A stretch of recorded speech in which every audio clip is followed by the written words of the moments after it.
Boa tarde, amigos. Espero que todos estejam bem. Meu nome é Fernanda e eu faço parte do grupo de trabalhadores da Sociedade Espírita Luz, Paz e Caridade. Estou aqui hoje, então, para mais uma exposição junto aos amigos que nos acompanham. Peço a vocês que me deem um ok no som. Obrigada, Jane. E eu coloquei uma musiquinha de fundo. Se ficar muito alta, vocês me avisem.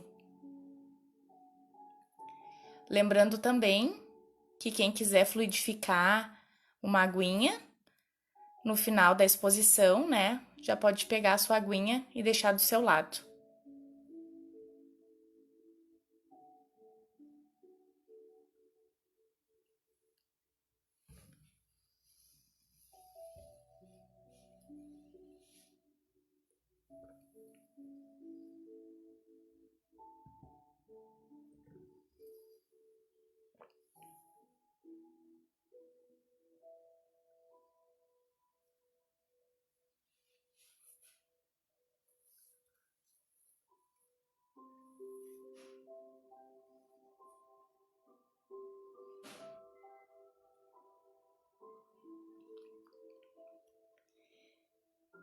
Às 16 horas, então, vamos dar início ao nosso trabalho, fechando os nossos olhos, mentalizando a figura do nosso Mestre Jesus. Querido Mestre Jesus, obrigada por mais um dia de vida, pela nossa saúde e pela oportunidade de estarmos aqui hoje, reunidos em Teu nome para mais uma exposição. Que possamos nos conectar com os benfeitores amigos e que este curto período nos sirva para refletirmos um pouco mais sobre a nossa reencarnação, aqui neste planeta de provas e expiações. Sendo assim, pedimos permissão aos amigos espirituais que dirigem essa atividade e damos início à nossa exposição. Que assim seja. Bom, hoje a nossa exposição será sobre Ajuda-te e o céu te ajudará, que se encontra no capítulo 25 do Evangelho segundo o Espiritismo, que tem como título Buscai e achareis. E conversaremos também sobre a gratidão. Segundo o dicionário, gratidão significa o reconhecimento por algum benefício recebido, seria, no caso, a expressão que a gente utiliza para agradecer algo. E como nós enxergamos, então, a gratidão em nossas vidas? Conseguimos ser gratos por tudo? E em relação à ingratidão, já sabemos lidar bem com isso? Ou nunca acontece porque todo mundo é grato e bonzinho o tempo todo? O Evangelho nos traz a seguinte mensagem. Sob o ponto de vista moral, as palavras de Jesus significam: pedi a luz que deve clarear o vosso caminho, e ela vos será dada. Pedi a força de resistir o mal, e a tereis. Pedi a assistência dos bons espíritos, e eles virão vos acompanhar. Mas pedi sinceramente, com fé e confiança. Apresentai-vos com humildade e não com arrogância. Sem isso, sereis abandonados às vossas próprias forças e as próprias quedas que teres serão a punição do vosso orgulho. Tendo em vista que Deus não é um ser vingativo, o que essa mensagem quer nos mostrar quando menciona que as nossas quedas serão a punição do nosso orgulho? Que cada um colhe o que semeia, e que quando colhemos algo não muito belo, temos que nos lembrar exatamente o que foi que nós plantamos. O próprio Evangelho fala que não se colhem uvas dos espinheiros.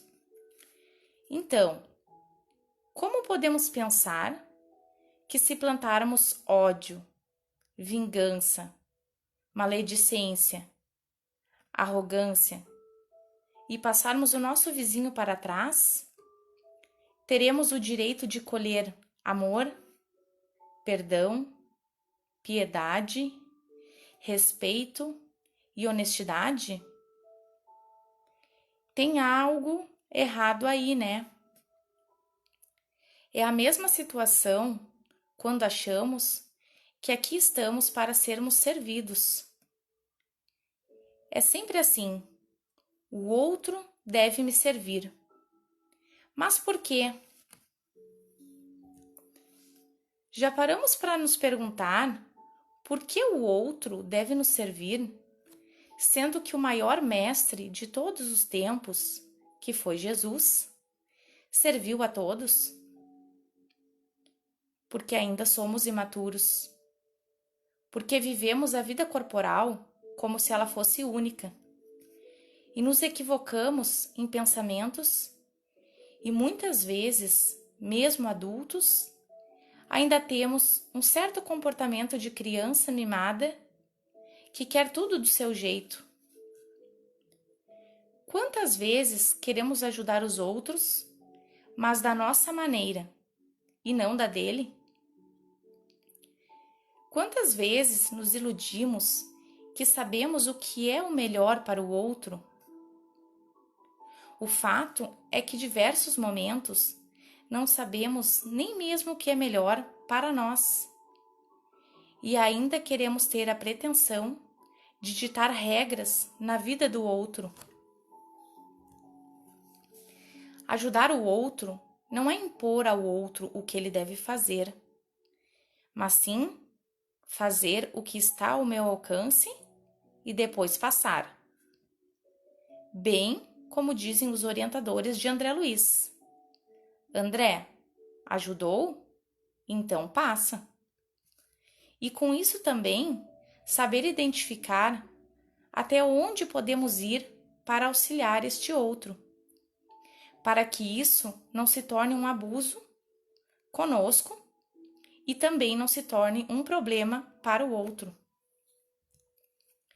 Porque geralmente, nestes momentos de abuso, no caso me referindo ao abuso da boa vontade das pessoas, quem é o nosso maior abusador? Quem é o maior abusador da nossa boa vontade? Lamento trazer a triste notícia que não é o outro, e sim nós mesmos. Porque o outro vai até onde nós permitimos, e a partir do momento que aceitarmos que precisamos impor limites nas nossas relações, sejam elas com quem for, filhos, esposo, pais, irmãos, avós, amigos ou chefes, porque as relações devem estar em equilíbrio.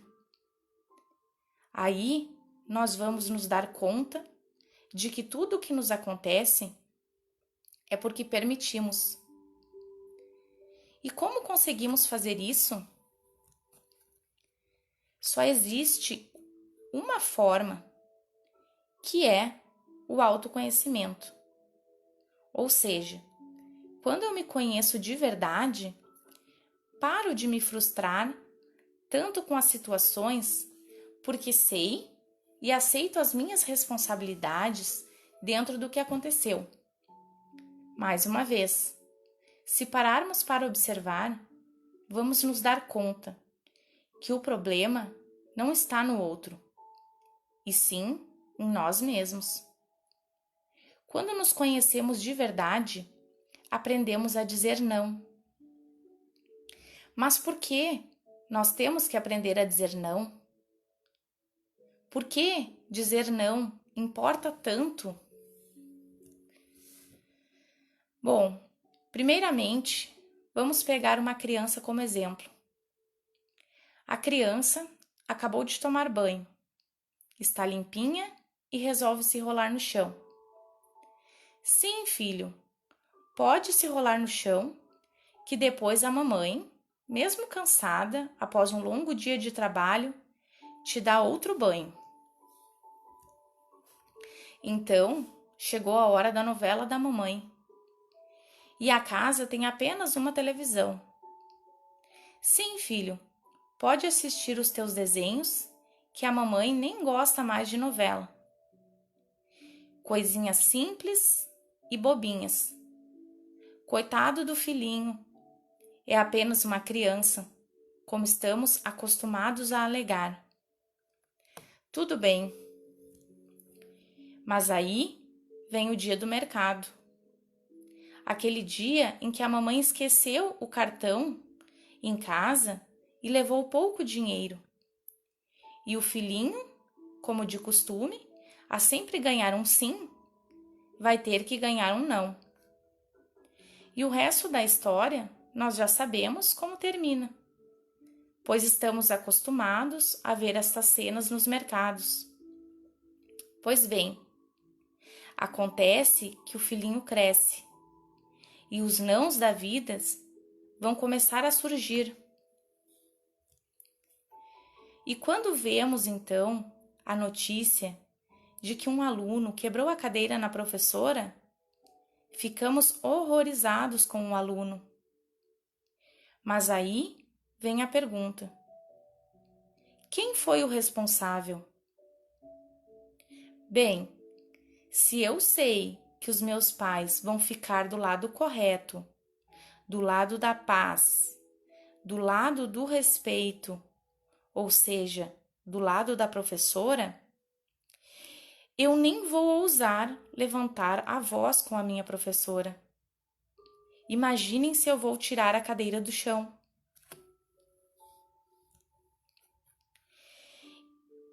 E agora, outro exemplo. Se eu me torno uma pessoa que digo sim a tudo, então eu vivo para os outros. Porque de tanto sim que eu dou aos outros, acabo me dando muitos nãos. E isso acontece inconscientemente. Ou seja, vamos nos dar conta disso quando formos diagnosticados com transtorno de ansiedade ou depressão. O não é educativo.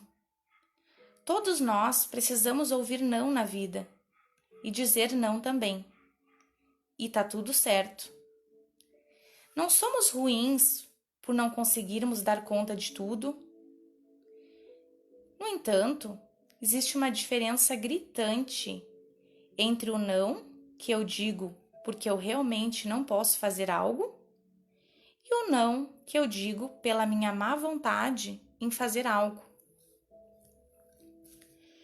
A diferença entre o estar com uma demanda grande de trabalho, seja ele remunerado, ou voluntário, ou relacionado aos estudos, e estar vivendo na ociosidade, e mesmo assim não ter boa vontade. E quem vai avaliar isso? Cada um de nós.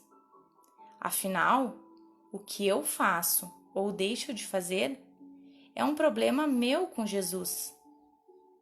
E no final, terei que prestar contas a Ele sobre o que fiz do meu precioso tempo aqui, nesta encarnação. Então, digamos que eu me encontro em um processo de insônia e que possivelmente estou sendo alvo de algum espírito obsessor. O que fazer? O Evangelho é bem claro. Ajuda-te e o céu te ajudará.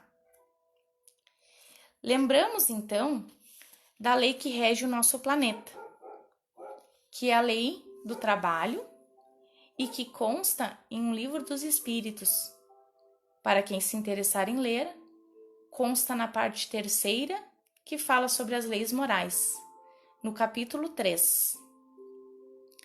Seguindo nossa reflexão, tem um filme antiguinho que é de um homem que só reclama da vida.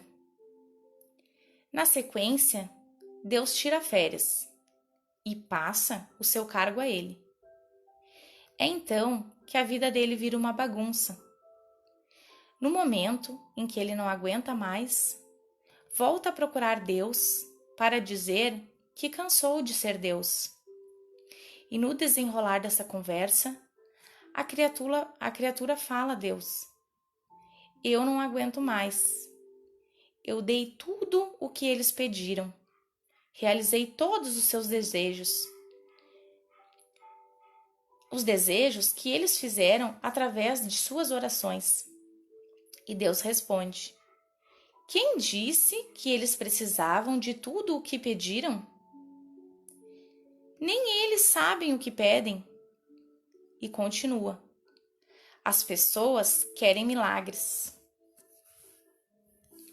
Uma mãe solteira que trabalha em 2 empregos e ainda acha tempo para levar o filho no futebol, isso é um milagre. Um adolescente que diz não às drogas e sim à educação, isso é um milagre. As pessoas querem que eu faça tudo por elas, mas não se dão conta que elas têm o poder. Você quer um milagre, filho? Seja o milagre. Então Deus vira as costas e vai indo embora. E o homem lhe diz: peraí, você vai embora? E Deus responde: estou vendo que você pode cuidar das coisas agora. O homem continua: mas e se eu precisar de você? E se eu tiver dúvidas? Então Deus finaliza rindo e dizendo: esse é o seu problema. E é o problema de todo mundo. Esperar que caia do céu. Amigos, eu trouxe essa reflexão para nos lembrar que não existe receita de bolo pronta. Deus não nos dá a paciência e nem a coragem. Ele nos dá a oportunidade de sermos pacientes e corajosos. E onde geralmente começam essas oportunidades? Onde nós passamos pelas primeiras provas? No nosso lar, com a nossa família, que todos sabemos que são seres do nosso passado espiritual, com os quais nos foi concedido a oportunidade de nos acertarmos. Agora, grande erro nosso é pensarmos que temos muito tempo ainda para isso. O futuro a Deus pertence. E talvez o amanhã não nos chegue. Então, o nosso dia é hoje. Hoje é o dia de perdoar e pedir perdão. Hoje é o dia de exercitarmos a nossa paciência com quem nos rodeia. Hoje é o dia de largar o WhatsApp e as redes sociais de lado. Guardar o celular e dar atenção a quem está ao nosso lado, dentro de casa. Hoje é o dia de sermos gratos pela vida e pelas oportunidades que temos de sermos amigos e poder consolar alguém. Hoje é o dia de nos ajudarmos para que o céu nos ajude. Numa passagem do Evangelho diz o seguinte: quanto àqueles que não quiserem nem recebê-los, nem escutá-los, Jesus disse aos seus apóstolos para os maldizerem e imporem a eles usar de violência e de constrangimento para os converter? Não. mas para irem simplesmente para outro lugar e procurarem as pessoas de boa vontade. E nós, então, temos que fazer o que nos dias atuais? Falar para quem quer ouvir. Nós devemos sim divulgar a mensagem de Jesus, mas não podemos perder tempo tentando convencer os outros de que Deus existe, de que somos espíritos imortais e que fora da caridade não há salvação. Mas por quê? Porque cada um tem a sua hora de despertar. Não podemos perder a nossa paz e entrar em desequilíbrio emocional porque o outro ainda se encontra em sono profundo. A hora de despertar do outro ainda vai chegar, assim como a nossa chegou. E se não for nesta encarnação, será em outra. E está tudo certo. E falando nisso, e nós que somos espíritas, como nos encontramos emocionalmente neste momento de pandemia? Já começamos a nos preparar para o novo normal e estamos fazendo planos do que faremos depois que isso tudo passar? Ou ainda estamos pensando que tudo vai voltar como era antes? Gosto muito de uma frase que a monja Koen usa, até é uma frase budista, que diz que nada é fixo e nem permanente. Em suas palestras, ela afirma que tudo e todos estão em constante mudança. E então, os convido a refletir sobre toda a nossa vida atual.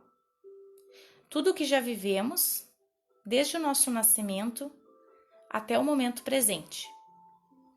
Quantas e quantas situações tristes e desagradáveis já passamos na vida. E elas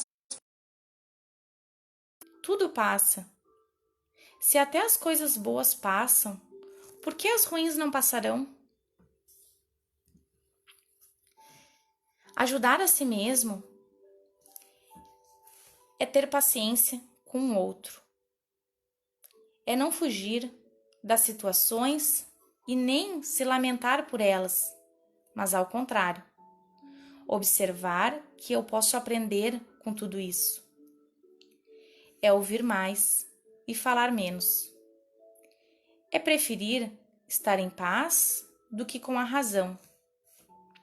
É aceitar que cada um tem a sua verdade e que não há nada de errado com isso. É ouvir histórias do passado de um idoso, mesmo que ele conte sempre a mesma coisa, devido à sua condição de saúde. É aceitar que não somos perfeitos e que está tudo bem, pois ninguém aqui neste planeta é. É usar minhas palavras para levantar o outro e não para criticar. É usar minha inteligência para desenvolver um trabalho no bem. É usar o meu tempo ocioso para fazer um trabalho voluntário. É saber parar uma fofoca, não repassando-a adiante. É doar meu tempo a quem precise. É auxiliar um ser que está na rua passando por necessidades, seja humano ou cachorro, porque afinal, Deus colocou os animais aqui para nos ensinar a amar. É não brigar no trânsito, é não infringir as leis, é dar assistência aos filhos, mesmo sendo pais separados. É ter compaixão daquele cachorro atropelado na rua e ter certeza que se Deus o colocou em meu caminho, foi porque sabia que se eu tiver boa vontade, posso ajudá-lo a diminuir aquele sofrimento.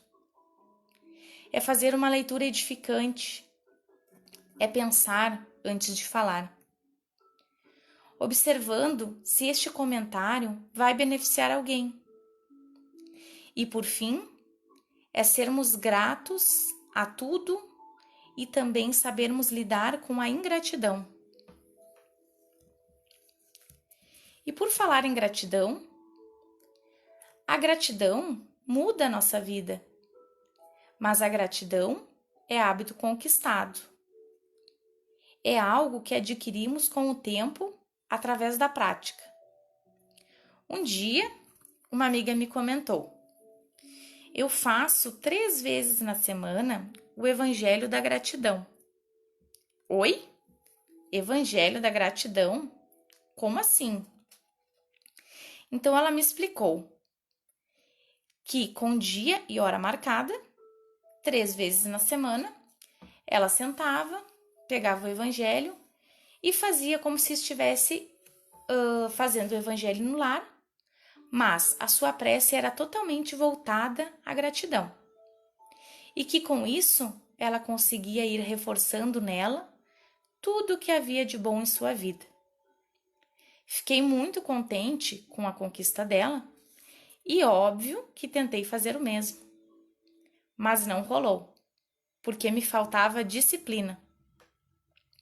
Mas como já havia lido bastante sobre o poder da gratidão, os benefícios que esta prática nos traz, e inclusive havia lido um livro lindo do Divaldo Franco, que se chama A Psicologia da Gratidão, comecei a refletir que precisava encontrar alguma forma de colocar em prática o que havia aprendido.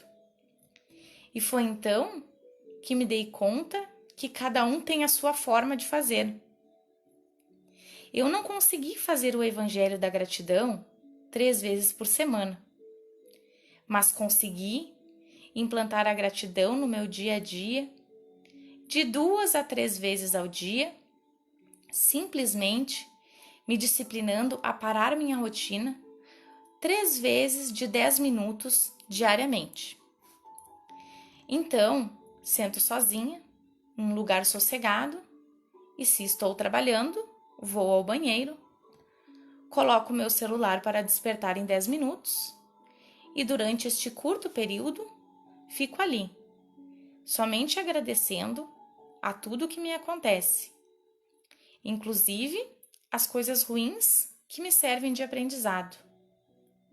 É algo rápido, fácil, tranquilo, que nos traz uma paz interior muito grande. E hoje, como tema de casa, deixo aos amigos o convite à prática da gratidão. Cada um terá que encontrar um jeitinho de praticar a gratidão e sentir os seus benefícios. E quem me conhece e quiser depois compartilhar comigo como está sendo esse tema de casa, fiquem à vontade. Mas também, quem não se sentir à vontade em realizar, fique tranquilo. Vejamos bem, é apenas um convite. Quando somos convidados a fazer algo, podemos dizer sim ou dizer não. E está tudo certo. Cada um de nós sabe o que é melhor para si. Queridos amigos, estamos nos encaminhando para o final dessa exposição e hoje a mensagem que eu vou deixar será um pouco diferente, pois vou contar como apliquei essa passagem do Evangelho na minha vida e os frutos que ela rendeu.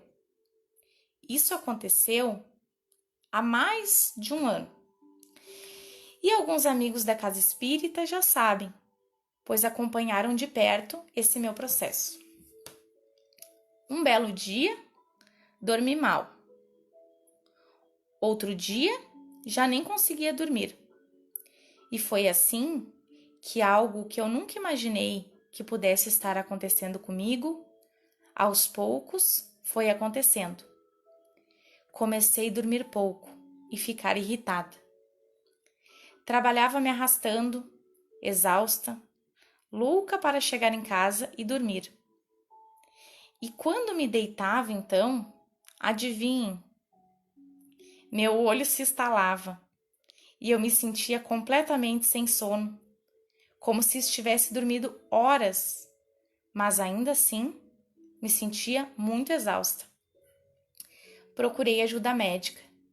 Comecei a ingerir remédios para dormir e para ansiedade, porque acabei sendo diagnosticada com TAG, que é o transtorno de ansiedade generalizada. Sabem o que aconteceu? Continuei sem dormir e me arrastando no outro dia.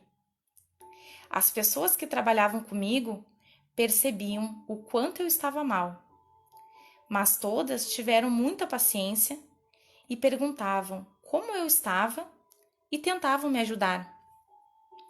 Chegou um momento que eu ingeria o remédio mais forte que o médico poderia receitar e eu ingeria de 2 a 3 comprimidos e conseguia dormir no máximo por 2 horas direto e me acordava.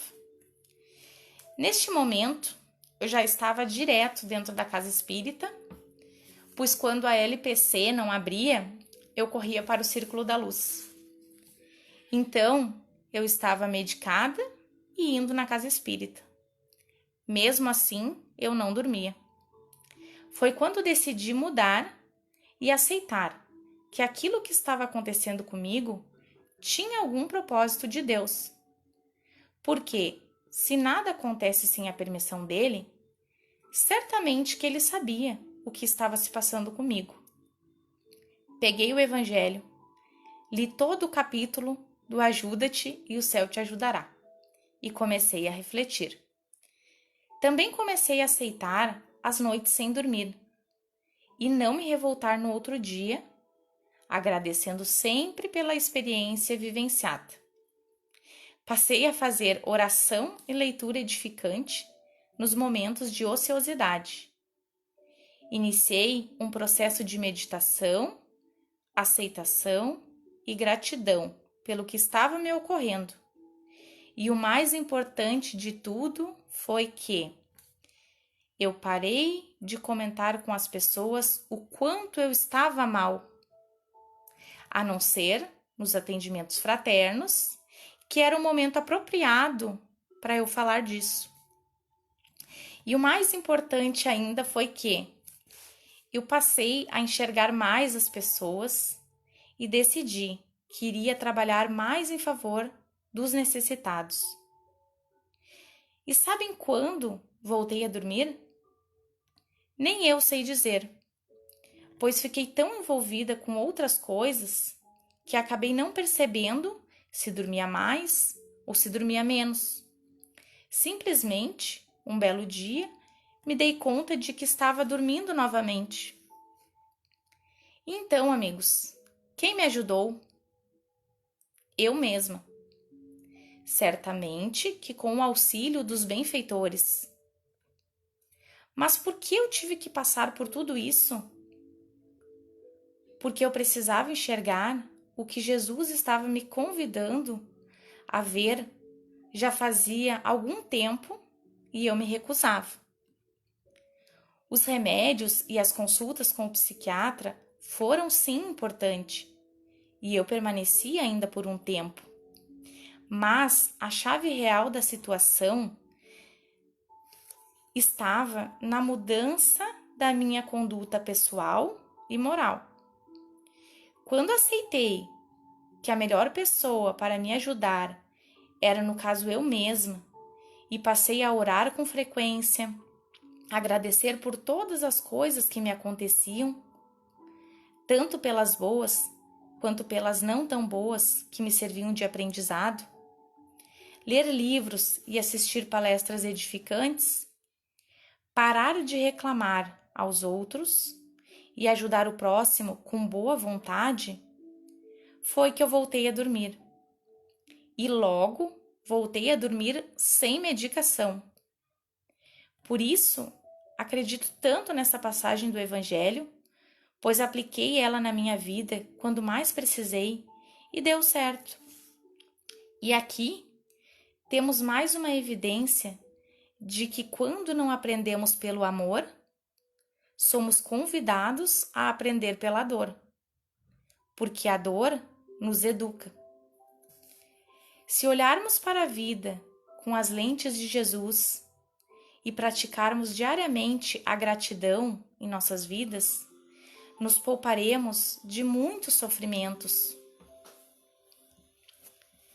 Gratidão a todos os amigos que tiveram a boa vontade em ouvir os ensinamentos do Consolador nesta tarde de hoje.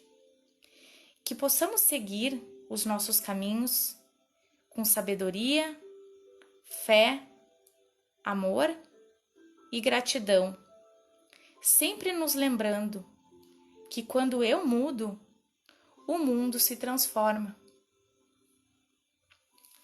Convido a todos os amigos agora para fecharem seus olhos, sentarem de maneira confortável e elevarem o pensamento à figura do Mestre Jesus.